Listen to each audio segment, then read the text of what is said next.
দ্রুত উত্তর লেখার জন্য একটা লোক তার পেন্সিলের মাথা একেবারে চকচকে করে রেখেছিল। যেই না পরীক্ষক বালিঘড়ি উল্টালেন, পরীক্ষা শুরু হয়ে গেল। এই প্রশ্নগুলো হুয়াং মাও অর্থাৎ হলুদ চুলওয়ালা লোকের কাছে তেমন কঠিন ছিল না। তার কাছে তো যেন খেলনা। এমনকি একটা গরিলা হলেও সহজে উত্তর দিতে পারত। পাশে বসা লোকটা গরিলার কাছ থেকে নকল করতে চাইল, কিন্তু নিজে একটাও প্রশ্ন বুঝতে পারছিল না। সে মাথা চুলকে ভাবতে লাগলো।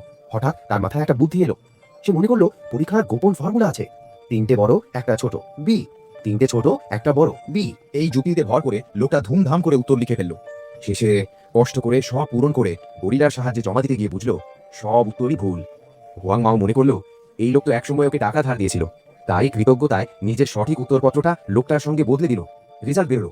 ম্যানেজার গলা ফাটিয়ে ঘোষণা করলো, প্রথম স্থান পেয়েছে এই লোক। এই কথা শুনে লোকটা তো আনন্দে উড়েই গেল। পরের মুহূর্তেই তার প্রমোশন 3 ধাপ 1 লাফে সোজা কোম্পানির ভাইস চেয়ারম্যান। প্রথম দিনেই ম্যানেজার তাকে বিলাসবহুল অফিস বরাদ্দ করলো আর দিল একজন দামি ক্যাম্পিং বার সহকারী হিসেবে। নতুন বসের প্রথম কাজ হুয়াং মাওকে ছাঁটাই করে দেওয়া, কারণ রেজাল্ট অনুযায়ী ওনাকে সবার নিচে ছিল। শর্ট হুয়াং মাও এখন জীবন চালাতে গিয়ে লোকের পা ধোয়ার কাজ করতে বাধ্য হলো। ম্যানেজার বুঝে গেল লোকটার হাতে টান, তাই 1 বছরের অগ্রিম বেতন দিয়ে দিল। লোকটার সঙ্গে ছুটে গেল গাড়ির শোরুমে। পুরনো গাড়ি বদলে নিল একদম সুপার কার। ভাঙা কুড়ে ঘর ভেঙে বানাল এক বিশাল ভিলা। আর এভাবেই সে পৌঁছে গেল তার জীবনের